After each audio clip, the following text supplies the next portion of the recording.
You just want a larger than usual cash cushion available to draw from that you during lean months could tap if you needed, but then replenish it during the fat months where like things are going really well. Hey, my name is Jenna Kutcher, and I am obsessed with all things business, marketing, numbers, and helping you to navigate both the messy and the magical seasons of this thing called life. I'm a small town mama who took a $300 camera, grew a successful photo biz, and now I work from home and run a 7-figure online business. I teach you the tried and true secrets to building a career you adore. Shy away from the real talk? No way. Money, hardship, growth, loss, and marketing are all topics we discuss here. Think of this as your one-stop shop for happy hour with a gal pal mixed with business school. Pull up a seat, make sure you're cozy, and get ready to be challenged and encouraged while you learn. This is the Goal Digger Podcast. So many of you who listen to this show have either started a side hustle business, left your job to pursue your business full time, or you've been a business owner for a while now. And you know you can't talk business without talking about money, profits, losses, taxes, paying your staff, investing in resources to keep things growing, the cost of doing business. It's a lot to wrap your brain around, especially if you started your business to do what you love every day, while also hopefully making money while you do it. In this episode, I am thrilled to have money expert Gatti Tassin here to dig into a full range of money topics, especially relevant to side hustlers and full-time entrepreneurs. Katie is the voice and face behind Money with Katie. She's been writing about personal finance since 2018, and now she's talking about personal finance on her Money with Katie podcast too. Making money as a contractor? We're digging in. Taxes? We'll talk about them. Budgeting with a variable income? Yep, we've got that covered too. Here she is, Gatti Tassin. Looking for a new show to add to your podcast library? Well, look no further than Being Boss podcast hosted by Emily Thompson.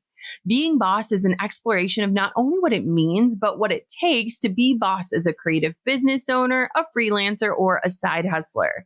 Being Boss is another amazing resource for anyone interested in getting inspired and, more importantly, getting started. I absolutely loved Emily's recent episode all about achieving work-life balance. It's a hot topic for my team as we enter the new year.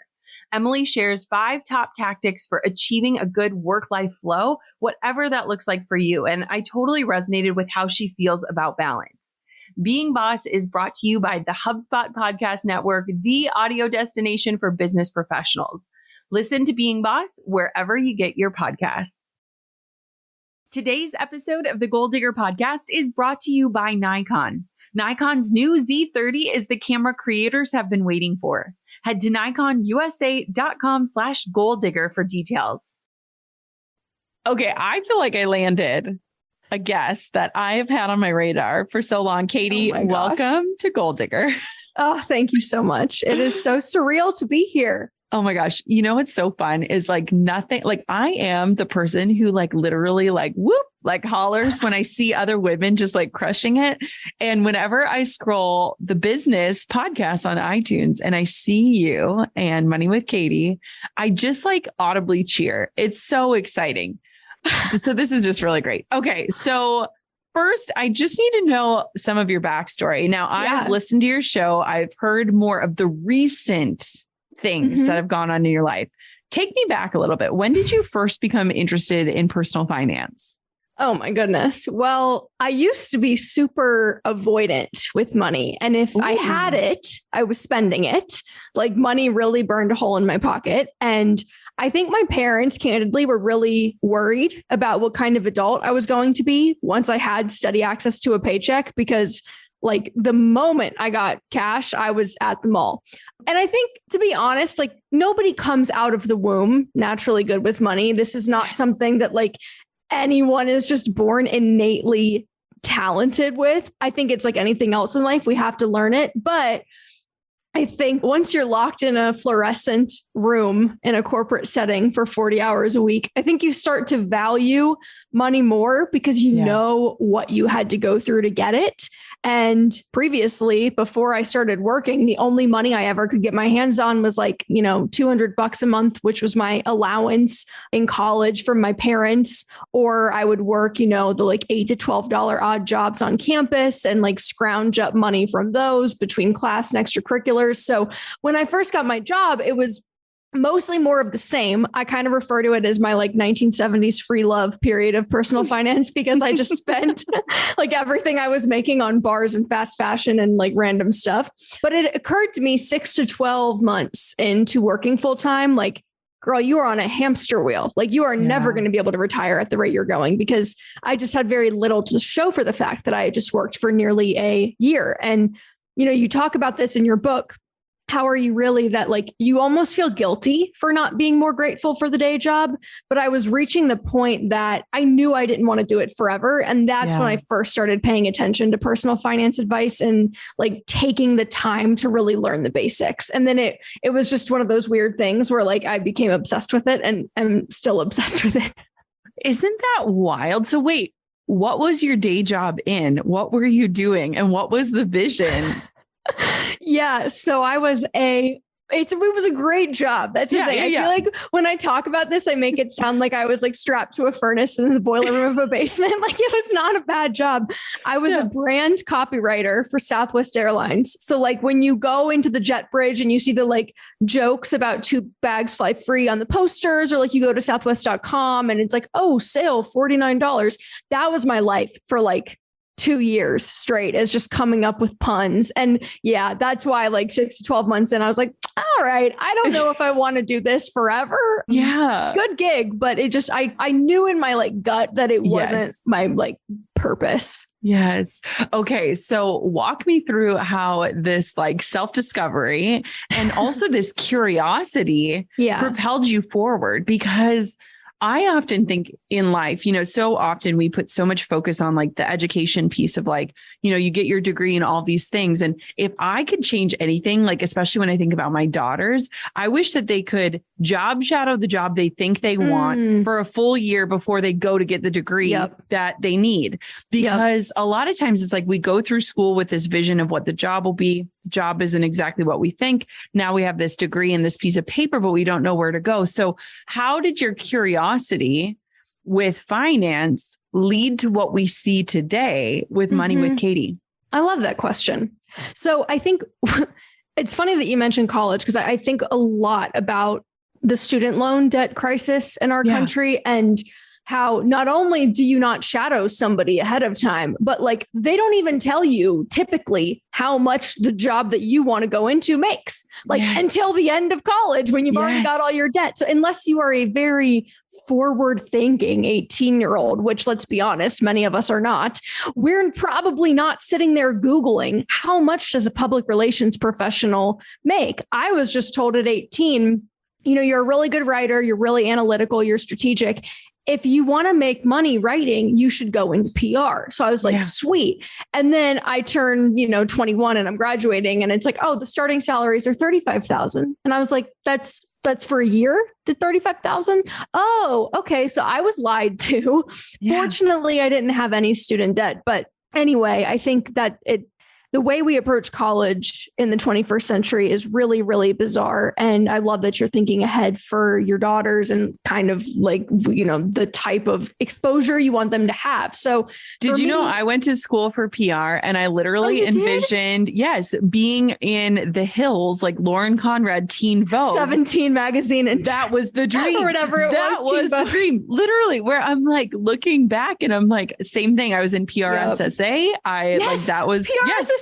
Yes. Like I did all those things, but it is so fascinating because I think there's this disconnect between what we envision and like what we're working towards versus the reality. And I think that's with any job. I mean, like every job has its highs and lows, but a lot of times we see the glamorized versions of the things we're going after. And then we land there and we're like, this isn't what I thought it was. Okay. Exactly. So carry me forward, because I want to know how this curiosity led to what you're doing today. This is amazing. Man. So I started reading about personal finance and doing the whole like podcast, book, YouTube video, the whole nine in 2018. So I'd been working, for call it about a year by the time I started really getting into it.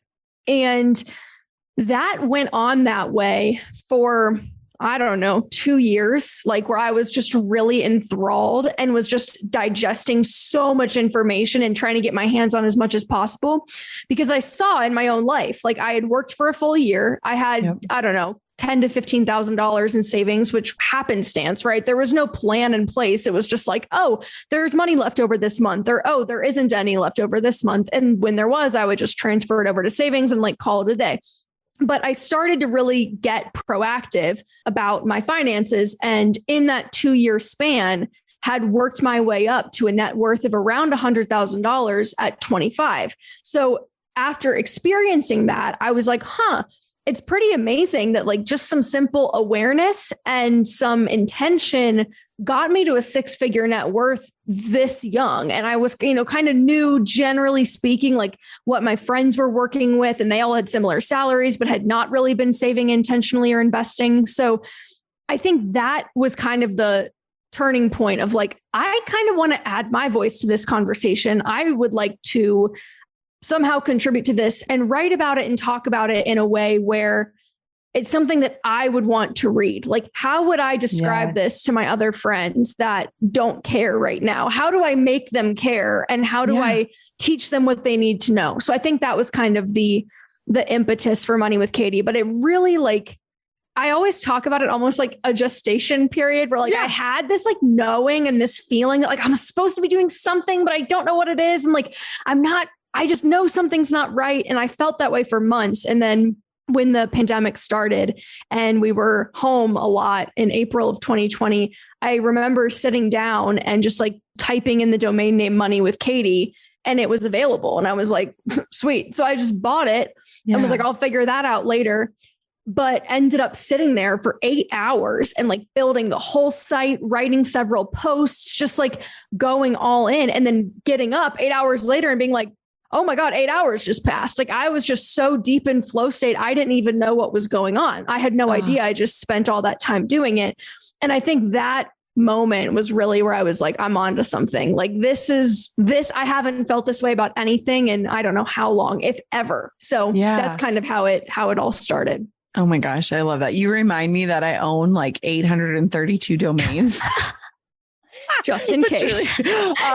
So I want to know this. So you actually recently talked about this in one of your episodes that I loved. And you were just talking about how like we've almost like turned this 9-to-5 philosophy into like this demon. Like we've really just like gone after it. And it's really interesting because I've been thinking about that so much when I wrote my book. At first I wrote a business book, and then I recognized that like, no, this isn't about business. For me, entrepreneurship is the answer. It unlocks the type of life I want. But I think you can have a full, rich, present, like awake life, whether you're working a 9-to-5 or a side hustler or you're a stay-at-home parent or whatever that is. And so I'm so grateful that my book opened up to more. So my question for you is this: once you had that 8-hour flow state day, did you go all in or did you start as a side hustle? Because I think side hustlers are often forgotten in this conversation. Yes. And I think they're the people we should be saluting more. I love it. And you know what I'll say? I agree. I also believe that entrepreneurship is the answer for me and for people like you, like, and probably for like listeners of Gold Digger. Like, I think there's a certain personality type that really thrives in that arena. And there are others that really thrive with more structure and guidance and mentorship. And I also think that like, for me personally, there are things about working 9-to-5 that I love. And there are things about it that like, I really didn't want to lose. So when I started Money with Katie, it was a side hustle, but I wouldn't even call it a side hustle because it wasn't making any money. It was just like my hobby that I did on the side. And I was side hustling as a fitness instructor at the time. So making $400 to $500 a month as a fitness instructor, and then writing my little blog posts in the morning and at night. And it went on that way for 8 months, I think, before I started selling a digital product, which is I sell something called the Wealth Planner, which is basically this like tool that I built for myself to track net worth, spending, saving, etc. And then I was like, I should just like really beautify this thing and like sell it to other people because I love it and it works for me. So it'll probably work for other people. That was the first time that I actually like made money online. And then it was like, dollar signs in the eyes where I was like, oh my God, I can turn something that I love into income. Like what? So I think that is like such an amazing turning point for people where like, if you do have that itch and then you start to see that like, oh, this actually can be lucrative. Like, wait, what? I think certain personality types will just go full throttle with that. And so I spent a lot of my free time, and I would, dare I say, some of my time that I was supposed to be working at my actual job, building money with Katie up to the point where I was like, okay, it's now starting to feel a little bit silly to spend 40 hours a week on this other thing and only, 15 or 20 on this side hustle that is out earning the full-time job. I think you bring up something that is so important. And here's what it is. When you started this whole thing, it wasn't initially to make money. You didn't monetize from day one.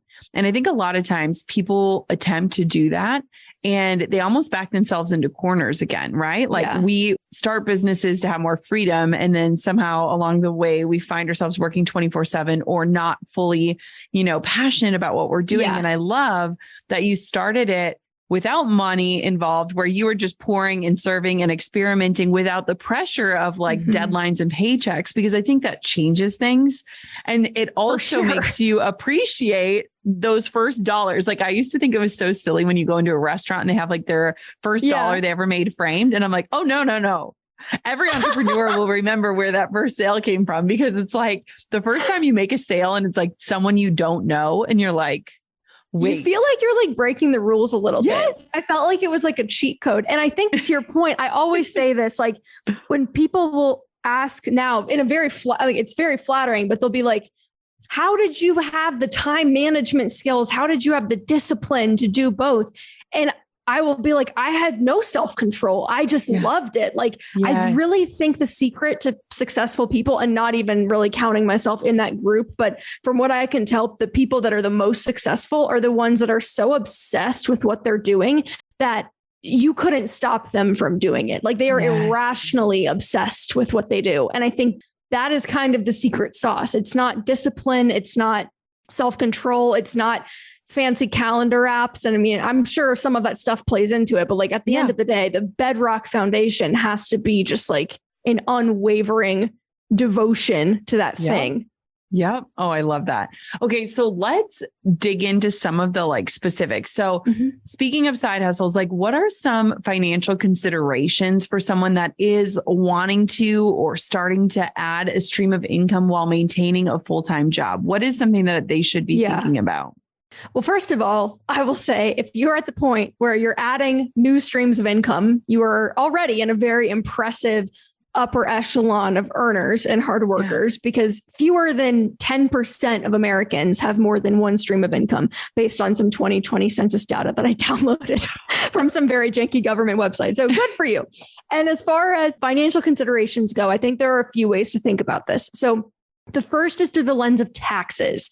If your new source of income is technically 1099 self-employment income, it's likely that you have not paid taxes on it yet, right? Like you're getting the checks directly from other people or from a payment processor, and the IRS always finds a way to get its hands on your bag, right? So you want to be aware of how much you're bringing in and that you're setting aside roughly 25% of it for tax season.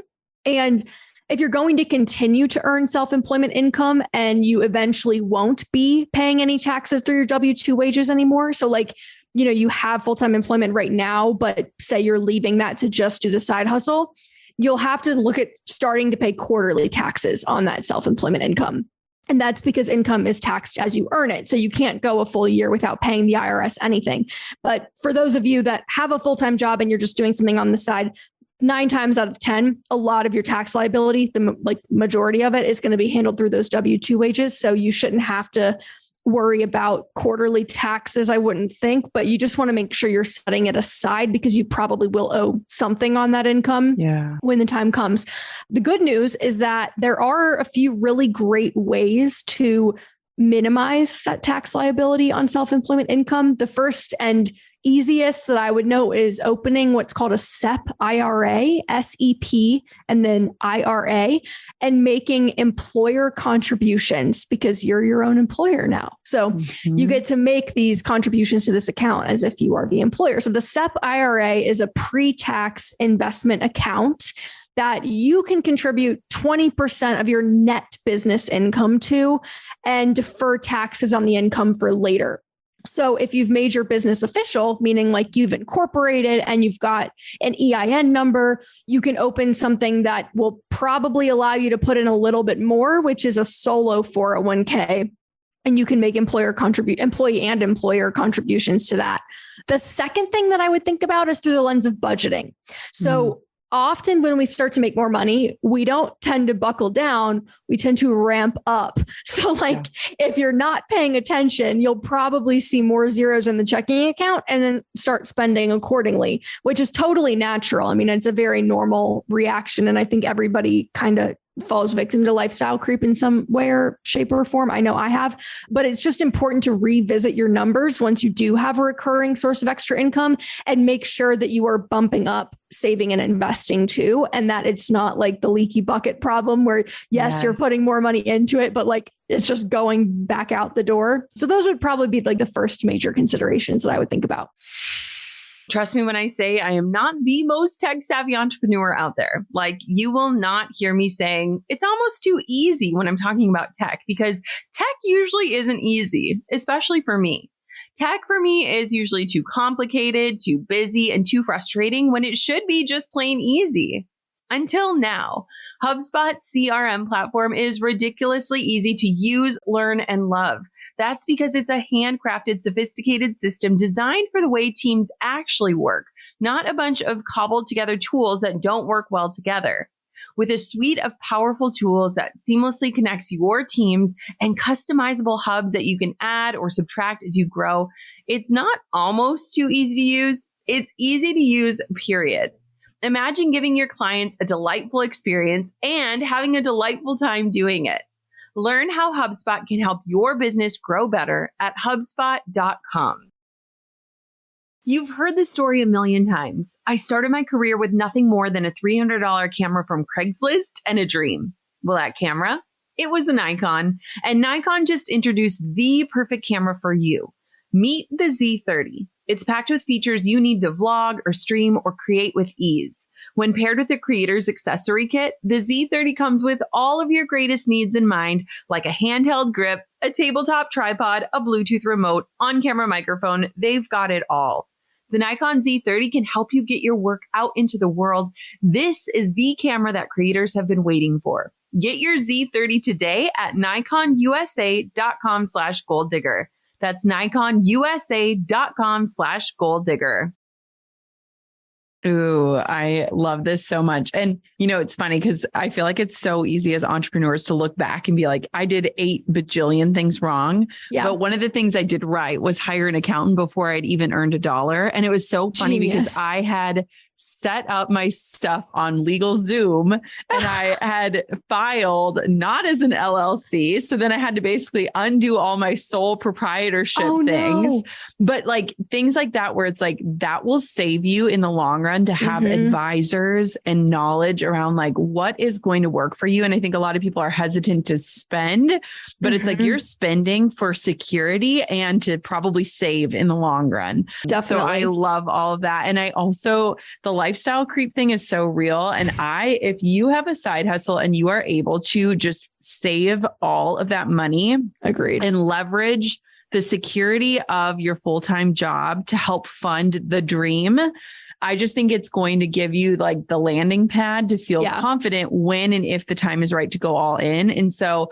I just like from photography, I basically poured every penny back into the photo biz and, use my 9-to-5 to fund life. And then at some point, then I was able to make that transition. So I totally love what you're saying and encourage all of that. So can you establish, I think people get so confused about the difference between like 1099 contractors, side hustlers, like all these different things and all the different terminology. So do you have any important reminders or maybe even cautionary advice for first-time 1099 contractors when it comes to minimizing their taxes and kind of what that looks like?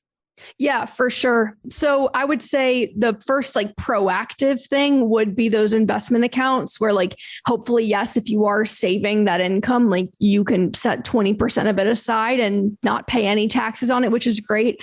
But apart from contributing to those, I think it's important to be diligent about cataloging your expenses as well. So if you are a 1099 contractor, you probably have costs associated with whatever type of work you're doing.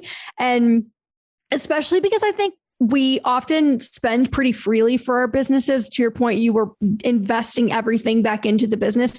That is usually code for I'm spending more money to grow this business more. Yes. But when you do that, the beautiful thing about the tax code is that you can justify that as a business expense. But if you're not categorizing and keeping track of the spending, and you can do it in a spreadsheet if you want to be really lo-fi, or you can go like middle road option and get something like QuickBooks, or you can hire an accountant like Jenna did. If you're not tracking those things though, you're probably missing out on deductions. And you want to be able to properly categorize everything from ad spend to the cost of the website, to your work travel, to work meals, to a portion of your home office expenses, and just make sure that you're able to write all of it off when you are filing your tax return. So you don't have to pay taxes on the income that you've invested back into the business through calling them business expenses. And it's just so much harder to do this retroactively if you kind of spend willy-nilly and then a year later look back and be like, oh, what was I buying last June for the bit? Like, it's just so much easier to track it as you go. I would also add that it probably makes sense early on to just go ahead and open the business checking account and business credit card to keep all transactions separate from your personal financial life. I waited an embarrassingly long time to do this. I'm ashamed to admit it took a really long time for me. But if you ever get audited by the IRS, it'll make the process way less painful. And it's also just nice to like have some separation of church and state mentally. That way, business income, you're kind of like mentally categorizing it differently. And this is not a sponsored plug by any means. I just really like the Tax Act software. If you are somebody that is W-2 and 1099, or you have like a complex situation, but you're maybe not at the point yet where you're ready to hire a CPA, their software, from what I've seen and all the different ones I've tried for filing returns, if you have a complex earning situation, is probably the best. Like last year, I had 3 W-2s and 15 1099 NECs, which are what, like, if you have like a brand sponsor, like that's how they'll pay you, or how they'll report the income that they paid you last year. And it walked me through every step of the process, from like writing off my home office space to our cross-country move. And I'm like a little bit weird in that way because I like doing my own taxes. But I also think that if you're not a weirdo, the CPA route probably makes sense, because you can pay them $300 and they'll just do it all for you. Yes. Oh my gosh. I love that. And, it's funny too, because like even with my accountant, like when I first started, they were just advising, then they started doing the bookkeeping, then they started doing the taxes, then they started doing the payroll, like where you can start off like super simple. Yes. And like, I've literally been with them for over 10 years, and they're in a town of 1,200 people. So if I can find a great accountant in a town of 1,200 people, like you can find someone. But I think that's so powerful. And like, I know so many entrepreneurs who only look at their numbers once a year, and that's around tax time.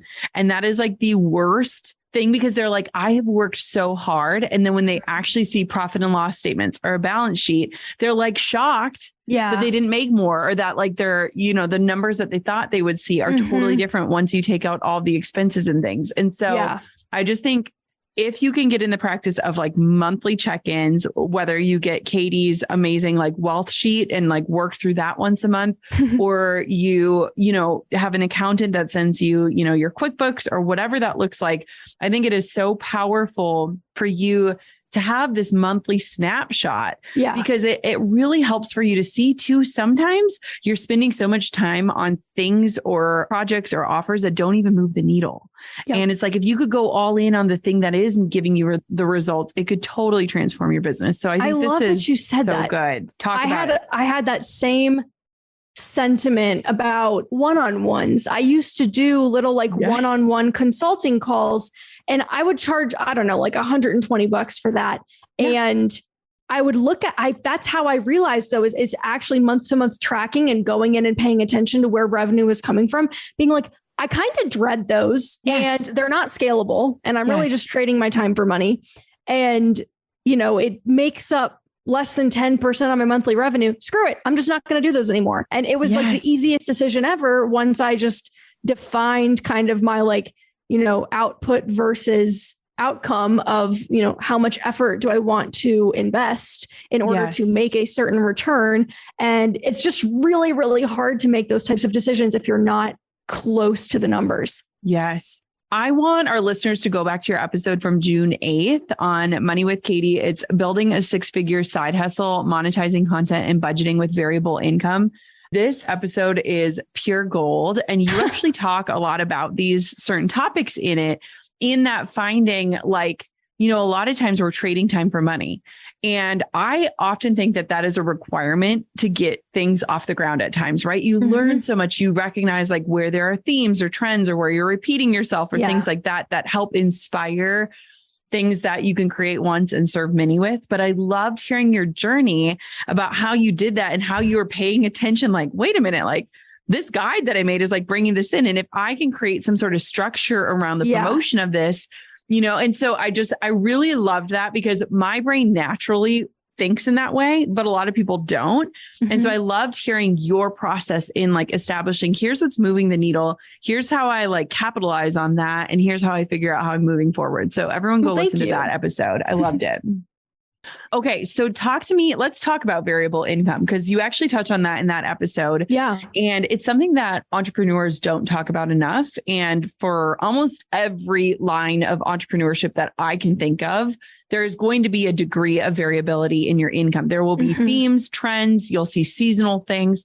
Walk me through how can entrepreneurs kind of navigate the variability that comes with entrepreneurship?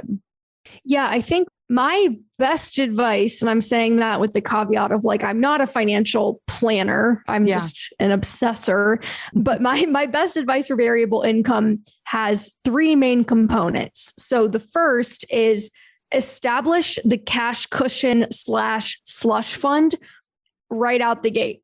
So this should be 6 to 12 months worth of your, spending needs in cash that you can access easily. So not only does this mean that you won't have to dip into your traditional savings during a lean month, but it also means you don't have to make business decisions out of a place of desperation. So an entrepreneur with variable income should almost always have more cash on hand than a salaried W-2 employee with predictable income. And you can literally keep it in a separate checking account or even in the business savings account, wherever you feel comfortable, but you just want a larger than usual cash cushion available to draw from that you during lean months could tap if you needed, but then replenish it during the fat months where things are going really well. So it can kind of help to smooth out the choppiness of the variability in income. The second thing would be to set up your baseline expenses. So I would sit down and make a list of all the expenses that have to be paid every month, your very baseline things. So think rent or mortgage, childcare, healthcare, groceries, car payments, insurance, you name it. Anything that you can't just turn off if things go sideways. So for example, your shopping budget, your travel budget, your restaurant budget, those don't count. That's not what we're talking about. We're talking about the stuff that keeps the metaphoric lights on, both for you personally and for your business. This, if you have employees, if you're that far along, that means their salaries or their payments too. But this is what you can think about as the minimum amount that you need to take in every month after taxes just to survive, not to thrive, to survive, your survival baseline. And then the third thing I think would be setting up what I'll call the thrive expenses. So now that the mortgage is paid, the kids are in daycare, what do you want your lifestyle to look like? Do you want bi-weekly pedicures? Do you want to travel once a quarter? How are you going to spend in a way that actually brings you joy? But that could be tapered back if you really needed to. So this is the thrive on top of the survive. And it helps to show you how much wiggle room you would have in a typical monthly budget. And ideally then, you'd be keeping these numbers lower than your income, hopefully quite a bit lower than your income, because you want to be able to survive, thrive, and save for future you. So I would shoot for, trying to save 20 to 25% of income if I'm really going for gold here and still trying to be kind of realistic. And it won't always be exact, but you really want to establish that range of like what you need so you can understand how much margin you've got between your income and expenses, particularly because I think it is really fun to do what you love for a living, but it is less fun if you're like, I don't know how I'm going to pay rent. It's not fun enough to make up for financial insecurity.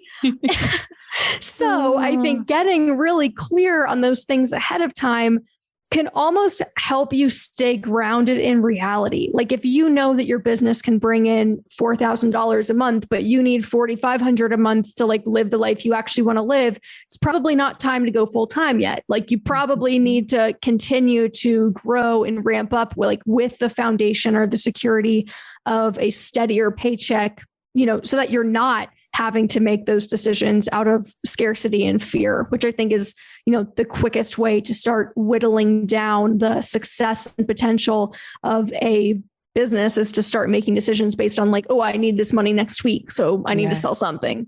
Yes. Oh my gosh. Speaking of, talk to me about the different revenue streams that you created to kind of give you the confidence to go all in, because you were really smart and didn't just rely on one thing.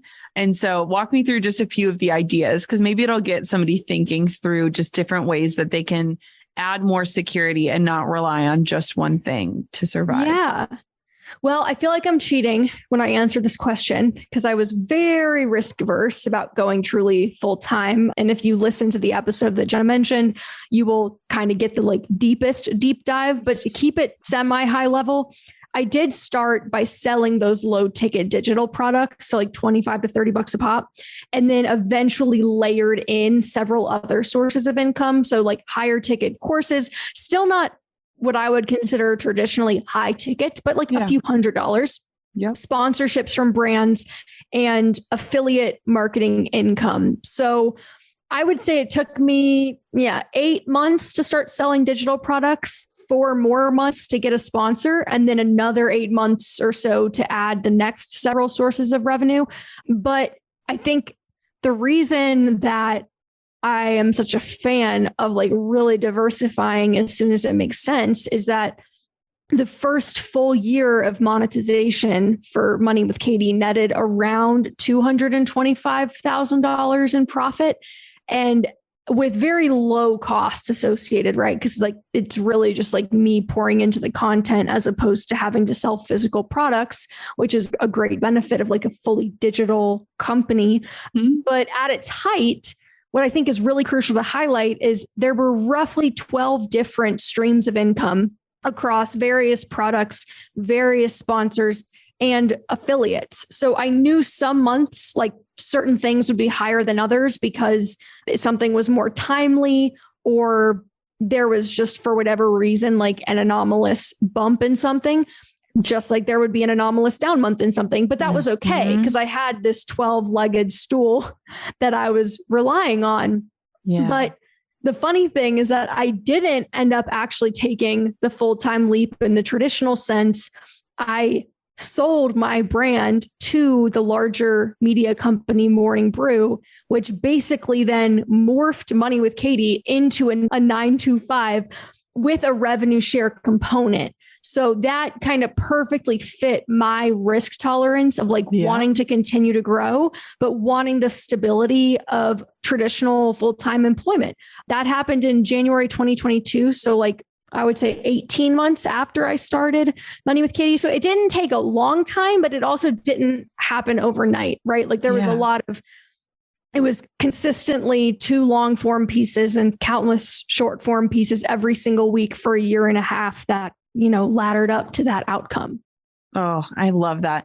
You know what's so amazing? And this will make you maybe feel better. I am so not risk. I don't like risk at all. I need security first and foremost. I was still shooting weddings when I had $1 million business. I was still literally sloughing camera gear, 20 weeks pregnant with Coco when I had $1 million business.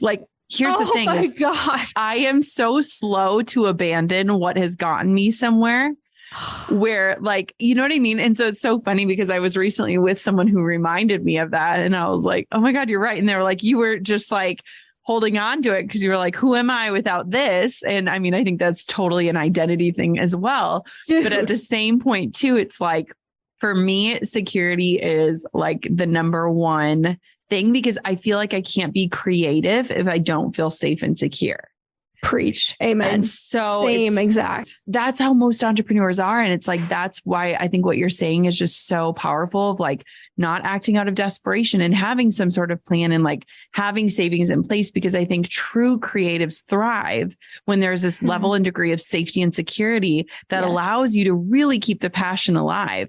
And so, I think this is I cannot believe so powerful. That. Isn't that wild? Oh my God. I thought I was risk averse. Dang, girl. No, you just took the cake. You took the cake right out of my mouth. Isn't that wild? It's I do so think funny. That like so often too, like what I hear people say about money is like, oh, it's almost like this intimidation factor, or it's like you're afraid of what you're going to find when you start peeling back the layers. And so it's easier just to kind of like keep your head in the sand. But for me, at least, I was kind of shocked that once you get through that initial phase of like being uncomfortable and being kind of like, what is going on? I found that even if what you find when you peel back the layers isn't good, it's still just knowing what's there 10 times out of 10 beats that like Schrodinger's cat financial situation where you're like, I am simultaneously rich and poor because I have no idea how much money I have or like what's actually happening beneath the surface. So I think for anyone that's like, ooh, I like want to get involved or I want to start being more proactive, I think it just comes down to like, have the glass of wine and start logging into the account. And like, you just got to push through that first wave of like fear and discomfort. And then you're going to be on the other side and be like, wow, that wasn't so bad. And now I feel like I'm in control and like actively pursuing safety and security. Oh my gosh, I agree. I think the fear of the unknown is almost scarier than just knowing and making an action plan. And I feel like entrepreneurship is literally asking yourself, like, what's the worst that could happen and making a plan around it and going for it. And so I'm so excited. Katie, where can everybody connect with you, learn more about you, listen to your show? Give us all of the places. Well, thanks. So I'm not very creative. So it's just Money with Katie everywhere. Money with Katie on Instagram. The domain, guys. I bought the domain, y'all. I got to get my $20 worth. Money with Katie on Twitter and Instagram. I'm most active on Instagram, but Twitter is definitely growing on me. And then if you like podcasts, check out the Money with Katie show wherever you get your podcasts. And I would start with that episode that Jenna mentioned, because I think it's probably going to be a really good fit if you like Goal Digger. Amen. Oh my gosh. Thank you so much for coming on the show. I feel like we should do like a quarterly financial hotspot from Katie. I love it. Because this is so good. And I love the way that you present the information and I'm just so grateful. So thanks for coming on Goal Digger. Thank you. I'm blushing. Thank you. Look at us growing up and things.